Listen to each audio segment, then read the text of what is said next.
Hey, keepers, what do you say? What do you know? This is the keeper coming at you from the cave. Hey, I am sick as a dog, man. I got the cold, man. I got the cold, and I don't get sick often, but when I do, it really hits me hard. And so I figured, let's do a video, and I'm thinking today's title would be what makes a good keyboard? Let's talk about that. What do you think makes a great keyboard? Hmm. Well, I would say the first thing would be the sounds and what the sounds do to you. Do the sounds on that keyboard kind of inspire you? Does it make you think of things to write about, or um, and then playability? That's very important. You got to have a keyboard that's going to make you want to continue playing it. Like it would really suck if the keyboard bed sucks. So and then I guess the vibe, the interaction between you and the keyboard. Can you say if you have a thought and you want to carry that thought out on the keyboard? Can you get to it? You know what I mean? So those are kind of my thoughts. When I thought of what makes a good keyboard, it's just like, it's something you can't just answer. You know what I mean? It's a kind of complex answer to that question. And I would probably say, um, well, let's examine it. One of my favorite live keyboards is my Studio Logic Numa Compact 2X. All right, so let's take the camera over to the Numi. And let's get some focus here.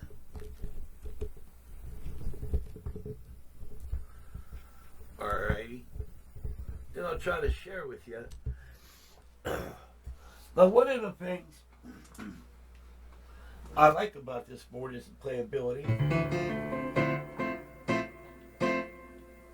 First, gotta find the sustain pedal.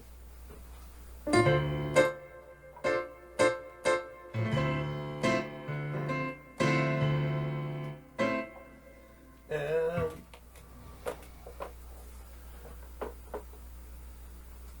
there's no pedal hooked up. Well, let's hook up a pedal. Jeez, what type of video is this? Alright, I have a box. Here we go. The box has been found. Okay. Okay, so we got a box, got a pedal, and we need a cable. We have a cable.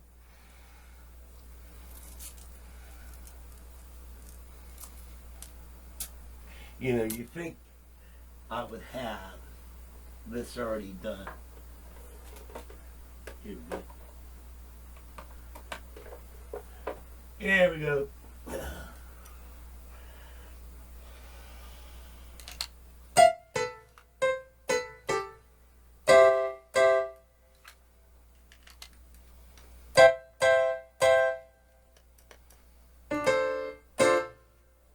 Wonder why.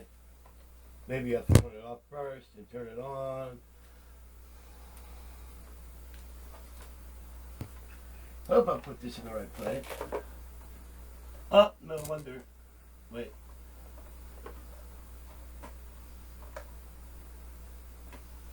Here we go.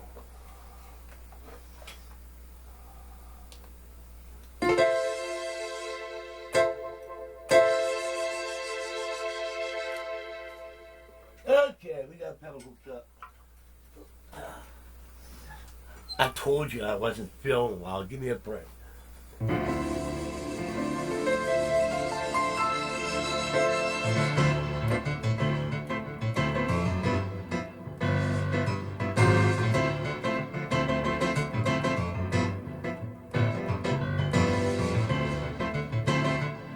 just as soon as I get on it, I want to play it. And what's nice is the Numi. It's got organ on it. It's got drawbars for the organ. It's got synth on it, and the synth that's in this thing is cool as hell. It's built off of the Studio Logic Sledge synthesizer, and really cool. And what it does, it uses the drawbars. All right, so let's kill the piano, and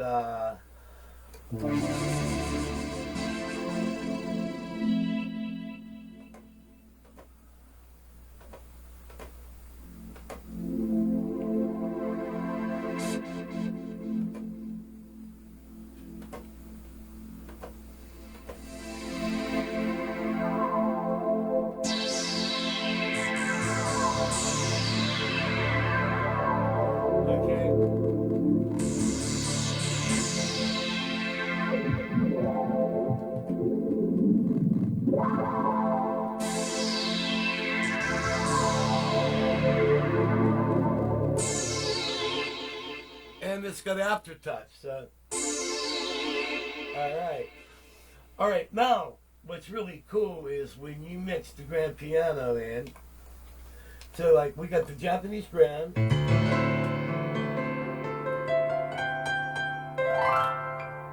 All right. So you got.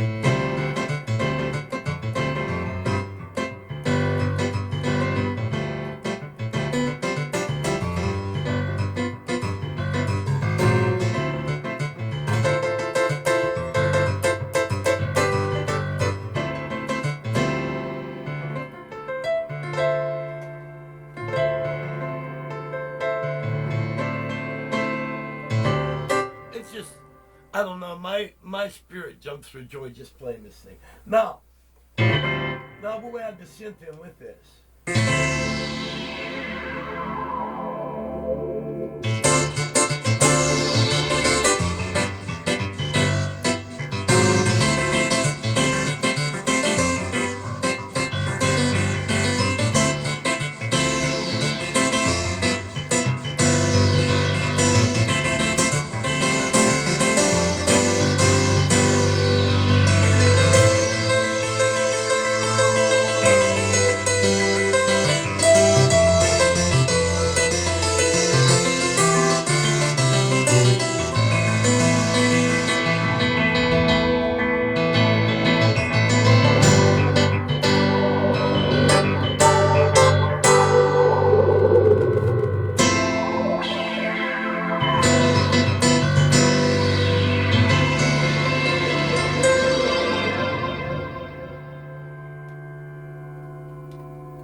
And what's nice is you can just get from one sound to another sound, and it just, you can incorporate that in your live performance. That's what I love about this keyboard. So the playability and how the keyboard touches you. All right, I'm gonna go back over here and sit down on my keyboard bench here, because my drink is over here, and we got my box of sustain pedals. We'll put this back, get this out of the way. But you know, that's one of the things I like about a keyboard. And here, let's put this keyboard on. Now, synthesizers, it's another animal. And yeah.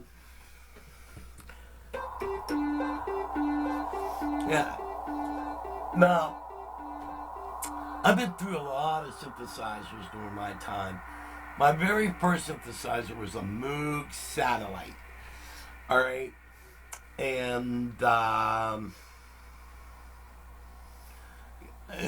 think it was a 2 oscillator synthesizer.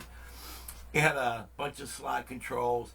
It had a little bunch of buttons underneath. Like you put one, it would say clarinet. Presets. It had little presets on it.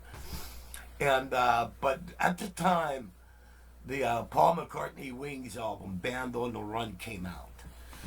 And I was playing in a band called Jonah at the time. And we did a lot of material off of the Band on the Run album. And that little synthesizer was able to do all the sounds, like step inside the schoolroom. It did all that. And really cool synthesizer. And then I got a Mini Moog. And then what, an MS-10 and MS-20. And what was that? Sequential Circuits. What was that? Pro One, maybe? And Moog Prodigy. I had one of those. The Pro One kind of looked like the Moog Prodigy. Nice wooden cabinet and all that stuff in it. That was a really cool synthesizer. And then I kind of got away from the solo leads. I'm trying to think. During the 90s, I wasn't using any lead synthesizers.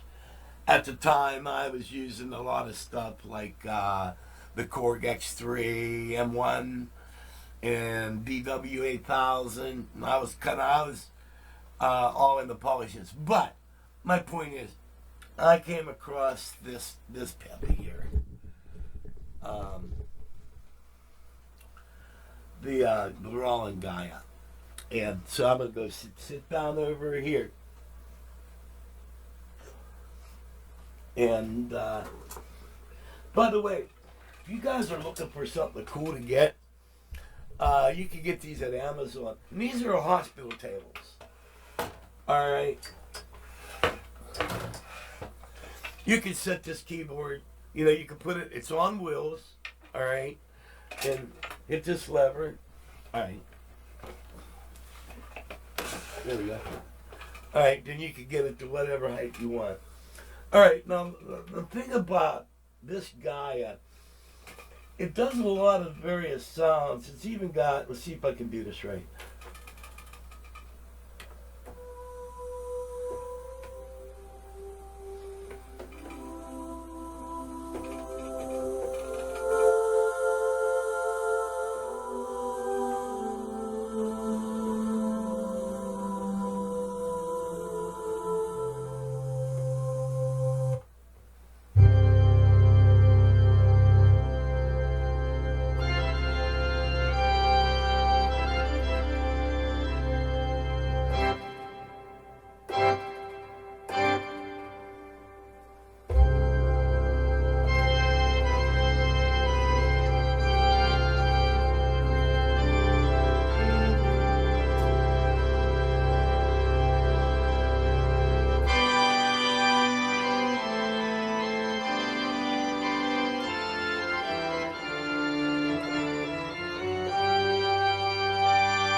sound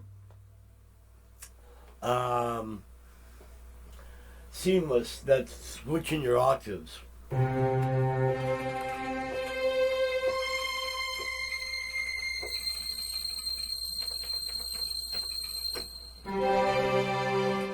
That's one of the cool things I like about this.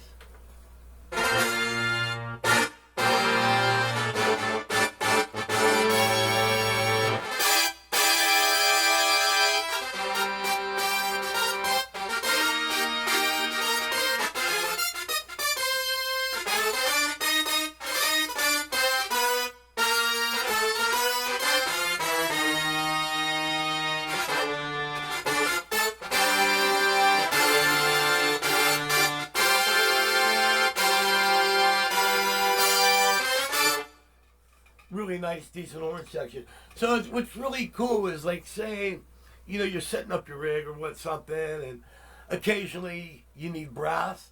Well, you won't have to bring out a whole keyboard to do brass because you got your synthesizer, which happens to do brass and strings,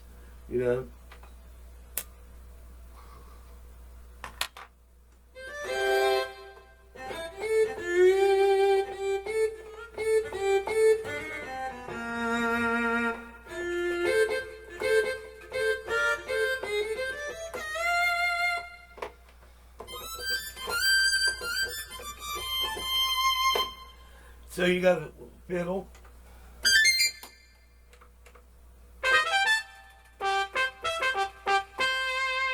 Trumpet.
Alright, so you got stuff like that. By the way, those were Easter eggs. If you happen to have a Gaia, what those were 8 sounds from the Roland Integra 7 module that they stuck in here. And in order to get to those sounds, you have to take your preset patch and on your bank and number patch. So you hit preset patch and number 1. And you tap them both at the same time, and that will get you into those 8 bonus sounds. All right, but the thing about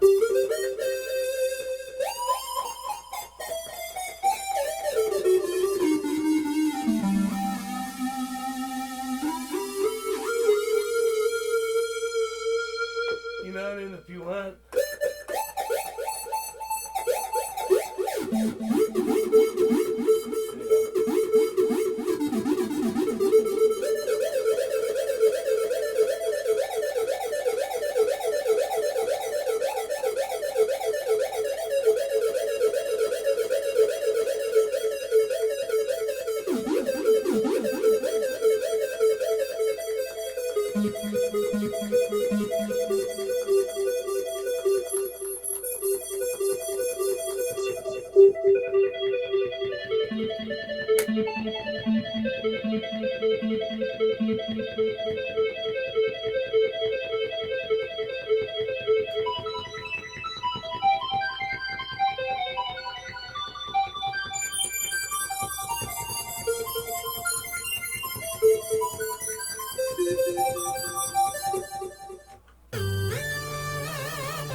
this, where the Mini Moog had 2 oscillators, this has 3 oscillators.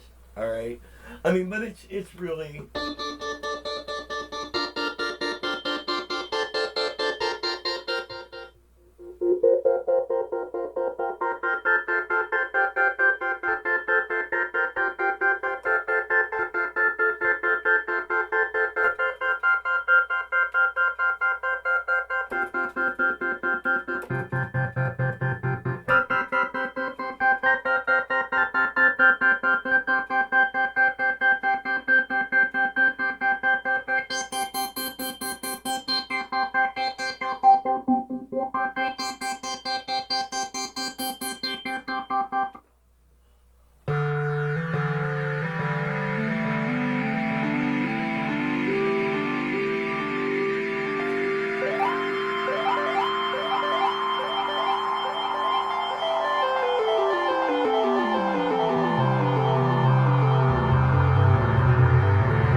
Alright, Jim, what I like about this keyboard too, it's got post effects.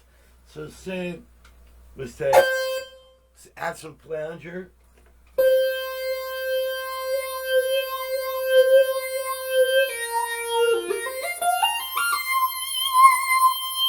Alright, then there's a mono button. Let's take that off and see.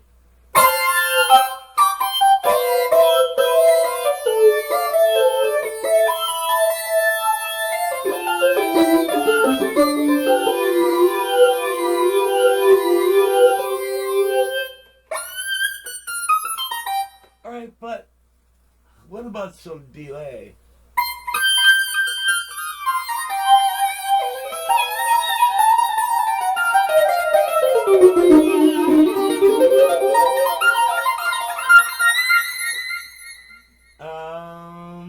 And while we're at it, some okay, reverb's already on it. Oh, we can also add some distortion.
you could get lost on this thing.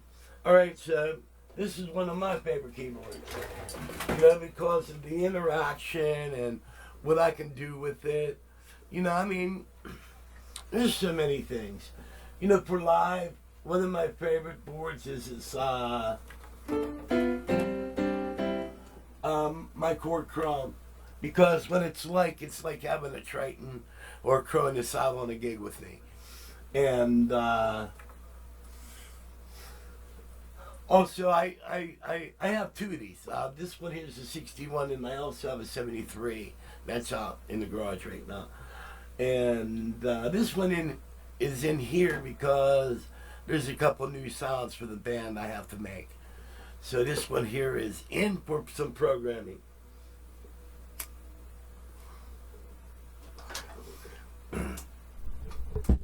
Now, one of the keyboards you can't go wrong with is the B3. Alright, I mean, you can't go wrong with the B3. As long as you know how to play the organ. You know what I mean?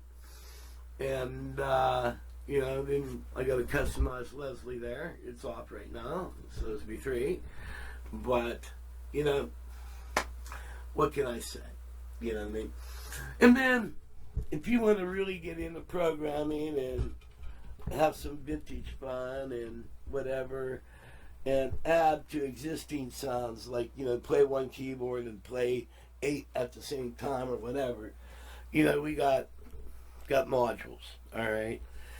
And right here, this one I need to spend more time. This is made by Behringer, and what this is their version of the Prophet 6, all right? And I call it the Prophet 8 because what they did, Behringer goes in and they build these vintage instruments, but they add some more stuff to it. I don't know whether the original Prophet had an arpeggiator in it, but this does. All right. Also, the Prophet 6 was 6 voice. This is 8 voice. So you can do a lot with 8 notes. You know what I mean? And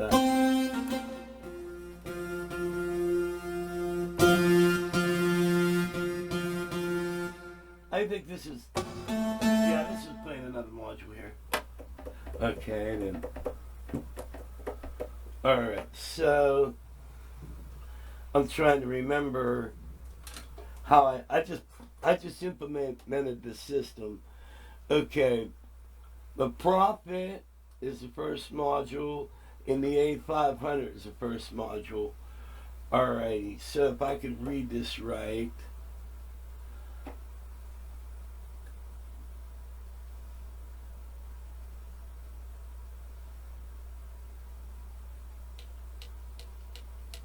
Wait, edit.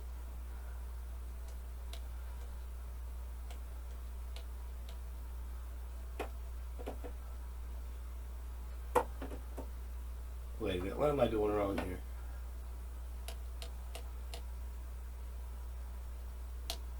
Wait. I forgot how to operate this damn thing. I think. Wait. Here we go.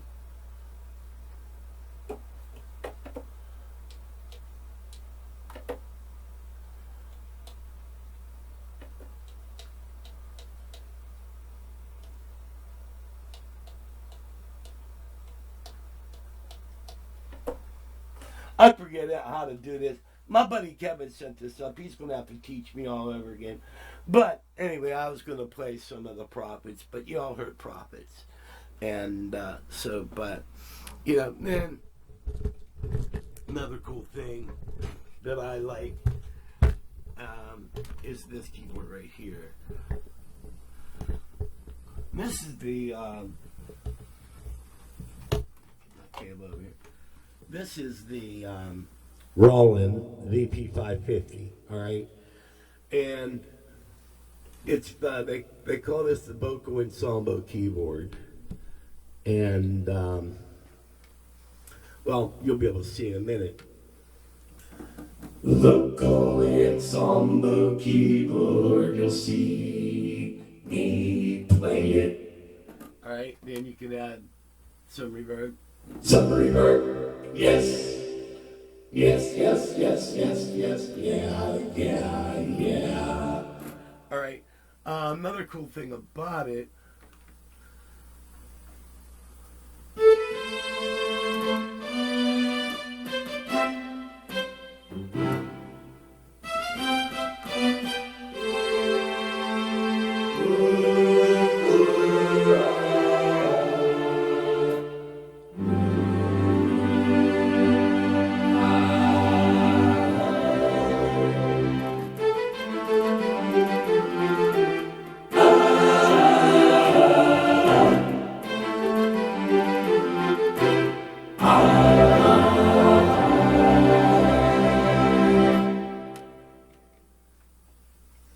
Oh, winds of Loki, the Lord, this is one of the birds.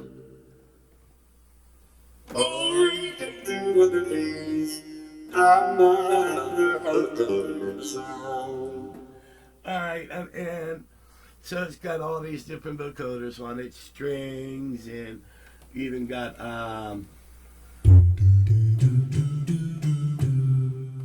this is pretty interesting.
So you could really, go crazy here, man.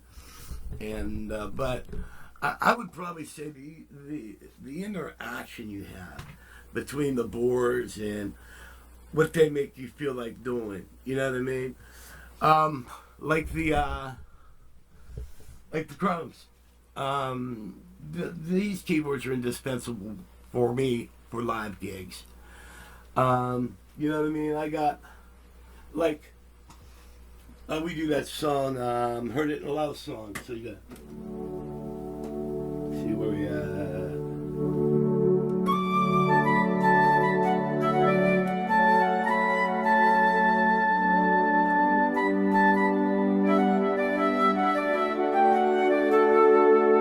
All right. So you got your flute. All right. And normally I'll have organ playing on the left hand. All right. When I get to the second verse, I'm going to be leaving. All right. But if you notice on this left hand thing here, you got the chords. But you can go.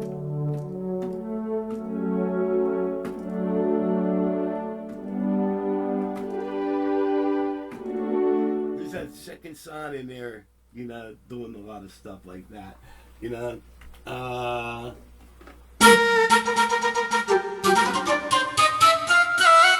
Lead flute.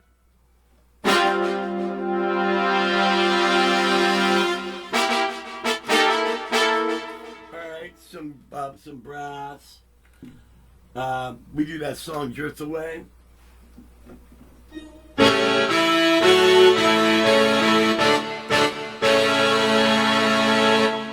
Alright, yeah.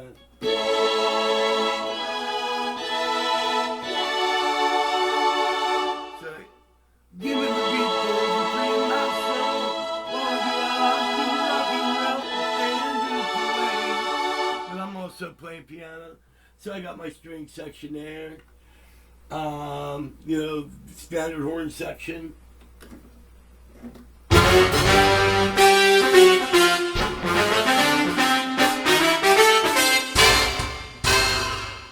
Alright, so another cool pad is watch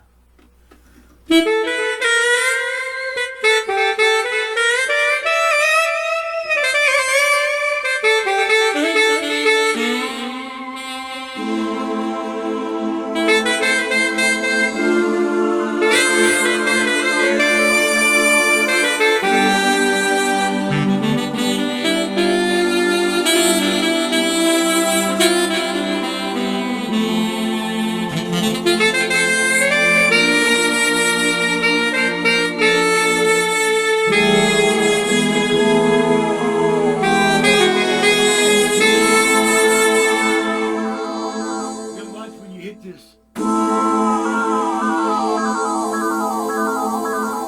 Some really cool things I get this board to do.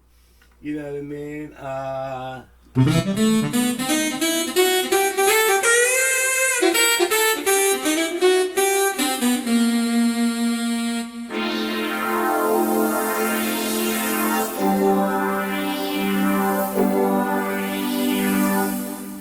Another cool pad.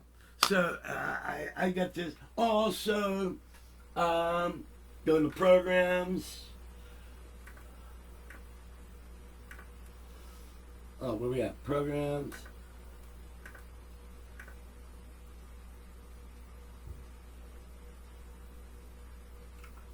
There it is. All right. My pedal steel.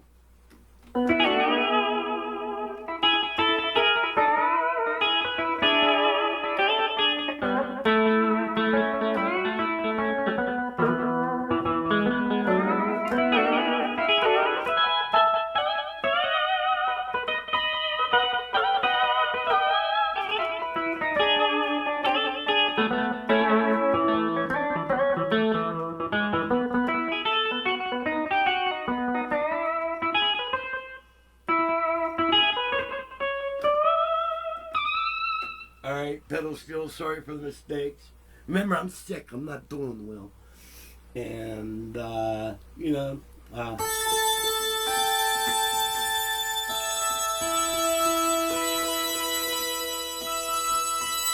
something happened in here. That song, For What It's Worth. That,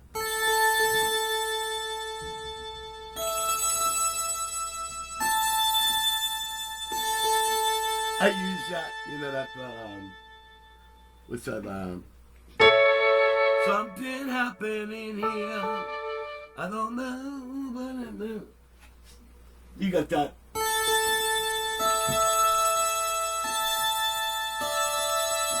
Alright, well anyway, that's a sound for it. And nicely.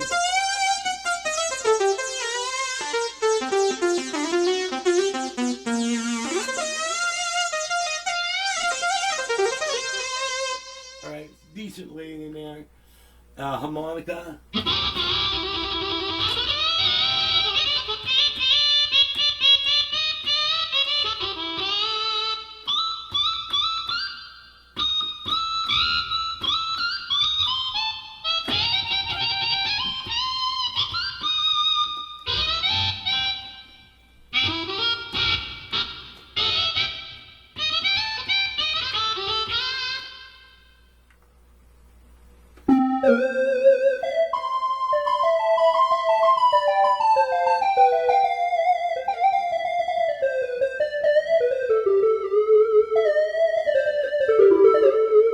Another lead. So I got all my little programs in this thing too. And this 61, this is the number 3 top tier in my rig. Alright, so I'm doing horns, I'm doing all these sounds on that. Second tier, I'm always using organ, and that's where the other Chromie X, which is a 73, got a lot of organ splits, sometimes organ with brass splits and stuff. So, but also that second tier position also has another buddy. All right. Sometimes, instead of using the second Chrome, I'll use this guy. And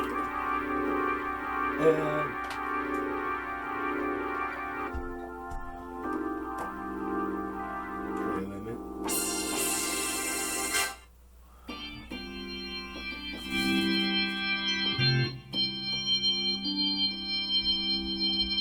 There it is. All right. So this is the Roland VR09. And besides an organ, it's also a cool poly synth.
Bank 2, sound 1.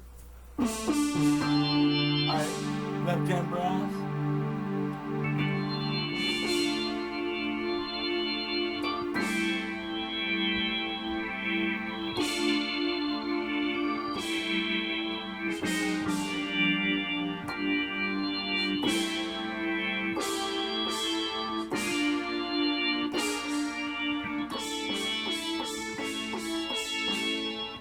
So you got all that different things.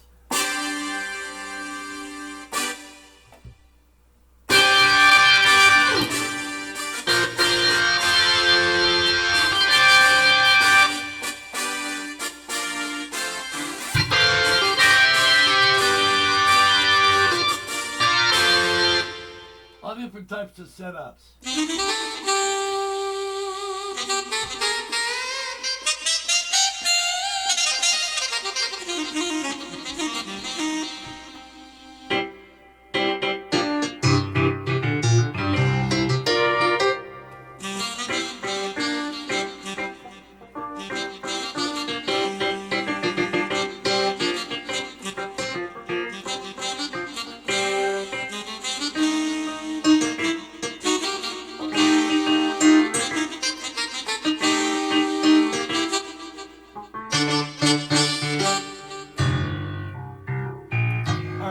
So, besides an organ, you could do a lot more shit.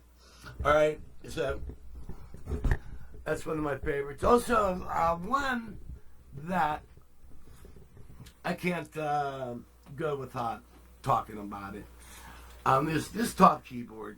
And during the 80s, when the Battle of the Boards were coming out, first Yamaha was winning with the DX all right. And then Roland started battling Yamaha with the D50, all right. Then Cord came out with, well, they ended up winning. They came out with the M1. Who all loves that board, all right? Well, the M1 has gone, they basically kept it alive for a long time, but it would show up in different forms, all right? Also, during the time the M1s were kicking ass, they were also kicking ass with the DW6000 and DW8000. I had two of those, the 8000. Those people who kept telling me I should have a DX7, I showed them that I didn't need to have a DX7 with those DW8000s. I ruled. Anyway, enough of that. I got an attitude against DX7s because they came out during a time where I could not afford to get one. And even though people knew I didn't have the money to get one, they still felt the need to say, you should have a DX7. And so it took me a long time. As you can tell, I'm still not over that. But anyway, this form of the M1 is known as the X5D. And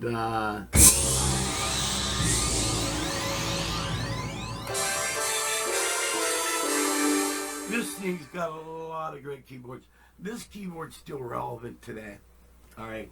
So, which will believe me, and then, also I got the workstations. I got the original Phantom. I got the Triton Studio, which I also had a Cronus, but I ended up liking the Triton more. Then we got this guy. All right. This keyboard is a necessity. All right, since I'm a writer, and but what I've been writing on is I've been writing on my Cord Triton for like over 20 years. All right, and what I need is a fresh perspective. All right, and different ways of creating songs and stuff like that. Well, this keyboard has it. This is the Akai MPC Key 61 board. All right. I like the sounds on it. I believe this has over, I don't know. I'm a little bit confused. I recently, during a period of 1 week, I had two brand new keyboards. I had the Arturio Astrolab, and I only had that. It was faulty, and I didn't like it anyway. But then I got this. So I can't remember whether this has 7,000 sounds or the Austro. Anyway, it has a lot of sounds in it. I like the sounds. All right, and it's a sampler. All right, and but I need to figure out how to use it to create music. This is one board that I'm basically, I don't know. This is one that I'm going to have to figure out because it's necessary for my growth in music. All right, so I got to figure this thing out, how to use it so I can create. And but this got a lot of stuff in it. I really like the sounds of this thing, and.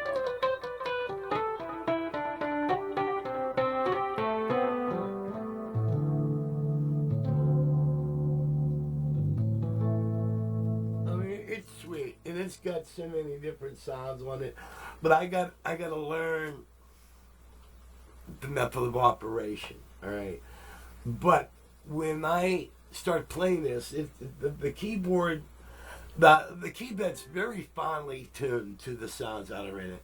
They managed to really nail the velocities and stuff on it. It's really great. The organ in this thing is immense. The stuff you can do with it, and they all sound great. Fantastic Leslie simulation. I already got a video out on that. That was the first thing I figured out on this puppy is the organs. And I've been spending the time like on the piano. A good example, okay, we got a Ritz Rhodes, all right? All right, say if we wanted to tweak this Rhodes for maybe more of our...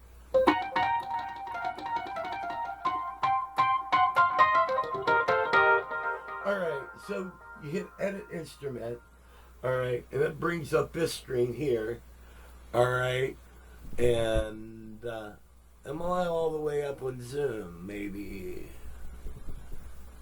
Okay, that's the best I can do. All right, right this. All right, just does a bunch of different things. Oh, yeah. Also, is this a new Rhodes or an older Rhodes? If it's an older Rhodes, you got a knob for it.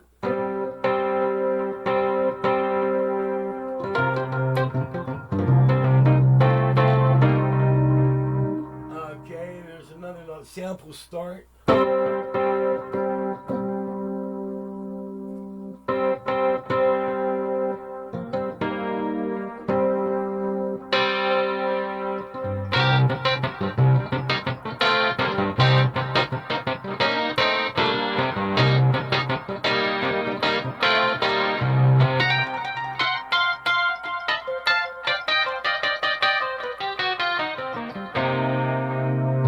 Or you can get into the mechanics of it.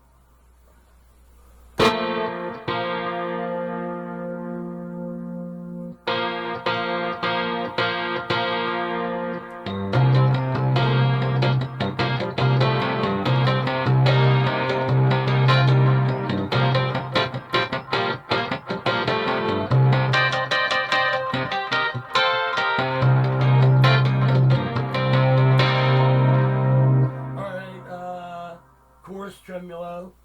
So you can get in all that. Alright, and you can even pick the type of amp. You see a little picture of an amp there, and you can control your amp. I mean, this whole keyboard's like this for every sound. It's so tweakable. Plus, you could record audio into it. And once I put that with the Satan, did I say that right? SATA, I think. If I put that drive in it, I can do unlimited. Right now, I can only record 8 audio tracks. But if I put that drive in it, my audio tracks are unlimited, and I believe you can record 128 music tracks. All right, and so I got to figure all that out. But the trouble is, rather I start messing with these sounds, and I just, I'll be there 40, 45 minutes. You just playing on the sound, tweaking it, and like a moron, I don't save it. Well, maybe I don't do that because I don't think I know how to do that yet. And but I got to become one with this keyboard, and this is one that I'm off to a good start. I don't know nothing about it yet, So if any of you guys know this keyboard and want to help me, that'd be great. By the way, we got this. It's a bar. It's like a ribbon control. Let's see what this does.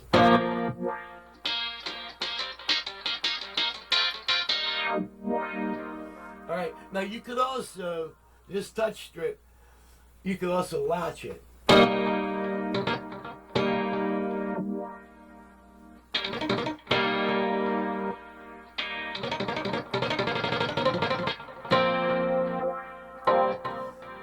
Apparently I don't know how to do that either. But let's go over here now. Time to sit down on the bench. Yeah, let's get this cable over here. And also, a lot of comments. I've read some of them. I just haven't had a chance to sit down and answer them because I've been trying to figure out these keyboards. I get some more videos that of the Arturia. Okay, let me explain something about the Arturia keyboard. I said it's a buzzkill, all right. I'm looking at it from the perspective of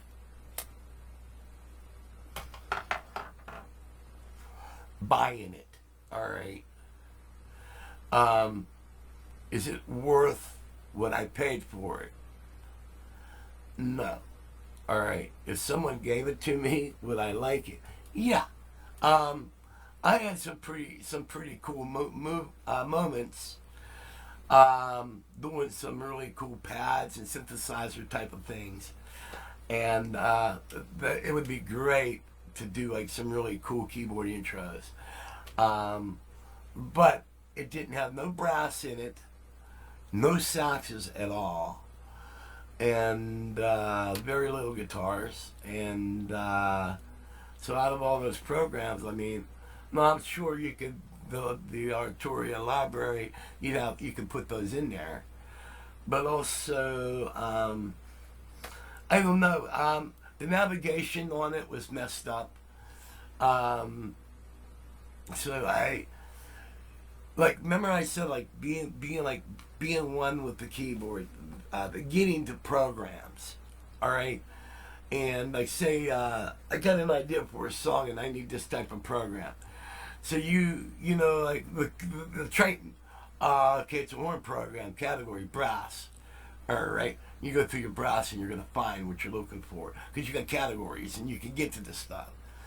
But the Arturia, it's kind of scroll, you know, no categories, you know, and you know, I think it had like a little bit of category. I may be wrong on that, so but I only had it for a couple of days. But all in all, what it did was cool. But as far as paying the money to own it, no. So, and remember, my channel is all based on my opinion. All right, everybody's opinion is valuable. They have a different perspective of looking at things.